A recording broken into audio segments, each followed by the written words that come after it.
ایک چھوٹی سی ریاست پر ایک بادشاہ حکومت کرتا تھا۔ اسے شکار کھیلنے کا بہت شوق تھا۔ ایک روز بادشاہ اپنے سپاہیوں کے ساتھ شکار کے لیے نکلا۔ راستے میں اسے ایک آدمی نظر آیا جو لکڑیاں کاٹ رہا تھا۔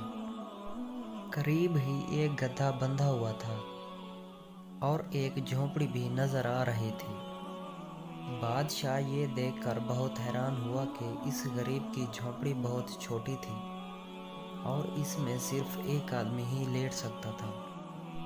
بادشاہ کچھ دور تک گیا تو اچانک تیز آندھی اور طوفان شروع ہو گیا۔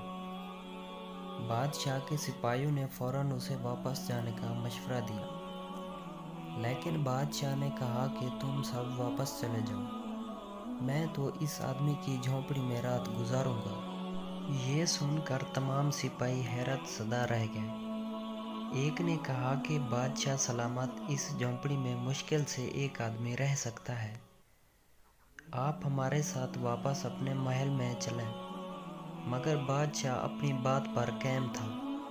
اس نے کہا کہ تم سب کل صبح سویرے یہاں آ جانا، میں یہ دیکھنا چاہتا ہوں کہ غریب آدمی اپنی زندگی کیسے گزارتا ہے۔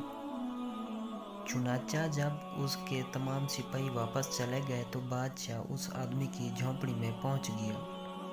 وہ آدمی بہت خوش مزاج اور مہمان نواز تھا۔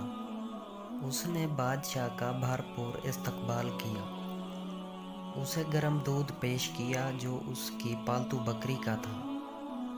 پھر اس نے بادشاہ کو کچھ پیاز کے ساتھ ایک سوکھی روٹی دی جو بادشاہ نے کسی نہ کسی طرح کھا لی۔ پھر اس نے بادشاہ کے سونے کا انتظام کیا۔ چونکہ جھونپڑی میں صرف ایک بستر تھا، اس لیے وہ خود بہر گھاس پر اپنے گدھے کے قریب سویا اور بادشاہ کو بستر پر لٹا دیا۔ پوری رات بادشاہ کو نیند نہیں آئی، کیونکہ اسے اپنے محل کے نرم بستروں پر سونے کی عادت تھی۔ صبح اس نے اس آدمی سے پوچھا، آخر تم شہر میں کیوں نہیں رہتے؟